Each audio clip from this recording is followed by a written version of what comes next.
বেতন বৃদ্ধির হার, বিভিন্ন ভাতা ও সুযোগ সুবিধা, জুডিশিয়াল সার্ভিসের বেতন কাঠামোর সঙ্গে সমন্বয় এবং সরকারের আর্থিক সক্ষমতা বিবেচনায় নিয়ে চূড়ান্ত সিদ্ধান্ত নেওয়া হচ্ছে বলে সরকারি সূত্রে জানা গেছে।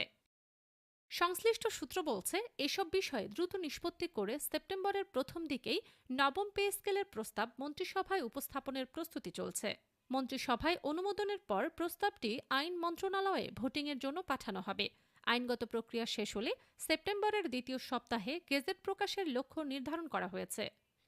সরকারের বর্তমান পরিকল্পনা অনুযায়ী অক্টোবর থেকে সরকারি চাকরিজীবীরা নতুন বেতন কাঠামো অনুযায়ী বেতন পেতে পারেন।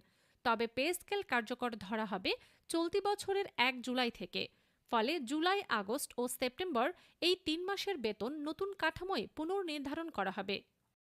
অর্থ মন্ত্রণালয় সূত্রে জানা গেছে, নবম জাতীয় বেতন কমিশনের সুপারিশ পর্যালোচনায় গঠিত উচ্চ পর্যায়ের সচিব কমিটির কাজ প্রায় শেষ পর্যায়ে। চূড়ান্ত সুপারিশের আগে মন্ত্রিপরিষদের সচিবের নেতৃত্বে আরও একটি বৈঠক হতে পারে। সেখানে বেতন, ভাতা ও অন্যান্য সুবিধার বিষয়ে চূড়ান্ত সিদ্ধান্ত নেওয়া হবে।